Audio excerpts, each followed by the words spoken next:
West বেঙ্গলের group C আর group D পরীক্ষার result সংক্রান্ত অত্যন্ত গুরুত্বপূর্ণ আপডেট নিয়ে চলে এসেছি। তাই সকলে প্রথম থেকে শেষ পর্যন্ত অবশ্যই দেখবে, কেননা খুবই গুরুত্বপূর্ণ হতে চলেছে।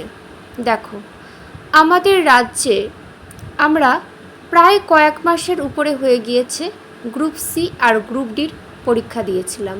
স্বাভাবিকভাবে সবার মধ্যেই উদ্বেগ ছড়িয়েছে যে রেজাল্ট কবে প্রকাশিত হবে। রাজ্য সরকারের বিভিন্ন বিভাগের গ্রুপ সি ও গ্রুপ ডি পরীক্ষার রেজাল্ট প্রকাশের সময়সীমা এবং শিক্ষক নিয়োগের প্রভাব সংক্রান্ত গুরুত্বপূর্ণ কিছু তথ্য আমি তোমাদের সামনে আলোচনা করব। দেখো, পরীক্ষার রেজাল্ট প্রকাশের সময়সীমা। অফিসিয়াল আপডেট অনুযায়ী পশ্চিমবঙ্গ স্কুল সার্ভিস কমিশন বা কোনো সরকারি পোর্টাল থেকে রেজাল্ট প্রকাশের এখনও পর্যন্ত নির্দিষ্ট কোনো সেইভাবে তারিখ ঘোষণা করা আপাতত হয়নি। বিভিন্ন কারণবশতই এই রেজাল্ট প্রকাশিত হতে অনেকটা সময় লেগে যাচ্ছে, কিন্তু আমরা আশাবাদী খুব শীঘ্রই হয়তো রেজাল্ট বেরোনোর সম্ভাবনা রয়েছে। আর কিছু গুরুত্বপূর্ণ তথ্য, তোমরা নিজেদেরকে খুব ভালো করে প্রস্তুত করো যাতে তোমরা ইন্টারভিউ ভালো করে দিতে পারো, কেননা ইন্টারভিউ ভালো করে দিলে কিন্তু চাকরি হওয়ার চান্স অনেক বেশি বেড়ে যাবে। দেখো, সাময়িক জল্পনা। বিভিন্ন সংবাদ মাধ্যম ও জব পোর্টালগুলোই যে সমস্ত অনুমান অনুযায়ী রেজাল্ট প্রকাশিত হওয়ার সম্ভাবনা রয়েছে। দেখা যাক। আগস্ট মাস তো প্রায় শেষ হয়ে গেল। আগস্টের পরে অর্থাৎ পুজোর আগে রেজাল্ট বেরোতে পারে, একটা সম্ভাবনা রয়েছে। আর সরকারের কাছে আমাদের অনুরোধ একটাই, আমাদের রেজাল্ট খুব শীঘ্রই প্রকাশিত করুন, কারণ আমরা অনেকেই কিন্তু অপেক্ষায় আছি। আর এই পরীক্ষা অনেক দিন আগেই হয়ে গিয়েছে। আর তোমরা অবশ্যই কমেন্ট করে জানাবে তোমরা কোন কোন জায়গা থেকে দেখছো। আর এমন গুরুত্বপূর্ণ আপডেট আমি আমার ইউটিউব চ্যানেলে তুলে ধরি। এমন গুরুত্বপূর্ণ আপডেট আগে পাওয়ার জন্য অবশ্যই তোমরা চ্যানেলটিকে সাবস্ক্রাইব করে আমার সাথে থেকো। আমি চেষ্টা করি গুরুত্বপূর্ণ আপডেটগুলি তোমাদের কাছে তুলে ধরবার।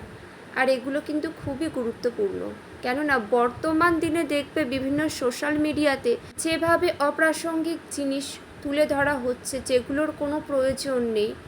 আমরা কিন্তু প্রয়োজনীয় জিনিসই কিন্তু তোমাদের কাছে তুলে ধরি। ওয়েবসাইটটাও দেখিয়ে দিয়েছি, তোমরা এখানে অবশ্যই ক্লিক করে দেখে নেবে। পুজোর আগে রেজাল্ট বের হওয়ার সম্ভাবনা কতটুকু আমি আগে ঘোষণা করেছি যে সম্ভাবনা রয়েছে।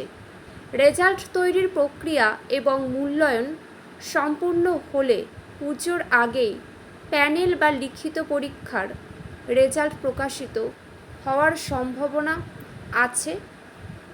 সম্ভাবনা যে নেই এটাকে আবার উড়িয়েও দেওয়া যায় না।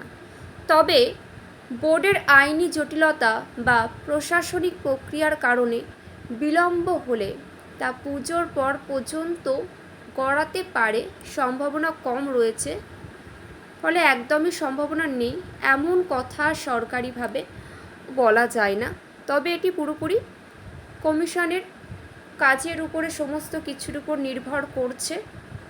আর পরীক্ষার্থীর সংখ্যা অনেক ছিল, বিপুল, সেই জন্য সমস্তটাই কিন্তু পর্যালোচনা করবার জন্য অনেকটা টাইম লাগছে। শিক্ষক নিয়োগের পর কি রেজাল্ট বের হবে? অনেকের মনেই প্রশ্ন। দেখো, তোমরা প্রশাসনিক দিক থেকে শিক্ষক নিয়োগ, এসএলএসটি এবং শিক্ষাকর্মী নিয়োগ গ্রুপ সিডি পৃথক প্রক্রিয়া হলেও আইনি ও আদালতের পর্যবেক্ষণের ক্ষেত্রে এরা একে অপরের সাথে সম্পর্কিত। উচ্চ আদালত ও সুপ্রিম কোর্টের শুনানির উপর পুরো নিয়োগ প্রক্রিয়ার সমস্ত ভাগ্যটাই রয়েছে। অনেক সময় শিক্ষক নিয়োগের প্যানেল চূড়ান্ত না হওয়া পর্যন্ত কিংবা আইনি সংকেত না পাওয়া পর্যন্ত কমিশন গ্রুপ সি এবং গ্রুপ ডির চূড়ান্ত প্যানেল প্রকাশে কিছুটা ধীরে সম্পূর্ণ হয়, ধীরে চলনীতি গ্রহণ করে। তাই শিক্ষক নিয়োগ প্রক্রিয়ার অগ্রগতি এবং আদালতের নির্দেশিকা গ্রুপ সি ডি এই রেজাল্ট নিয়োগপত্র দেওয়ার ক্ষেত্রে কিন্তু একটু সময় লাগবে। পুজোর আগে প্রকাশিত হওয়ার সম্ভাবনা রয়েছে। আমরা আশা রাখি যে পুজোর আগে আশা করছি রেজাল্ট প্রকাশিত হয়ে যাবে। আর তোমরা সকলে ইন্টারভিউয়ের জন্য নিজেদেরকে খুব ভালো করে প্রস্তুত করো। আর কাট অফ কিন্তু অনেক বেশিই যাবে, কেননা প্রশ্নের মান অনেকটাই সহজ ছিল। সকলে খুব ভালো থেকো। আর যে সমস্ত আপডেট তুলে ধরলাম খুবই কিন্তু গুরুত্বপূর্ণ আরেকটি বার্তা। অবশ্যই তোমরা কোনো গুজবে কান দেবে না, অফিসিয়াল ওয়েবসাইটটা দেখো, এটা অবশ্যই ফলো করবে। আজ এতটুকুই।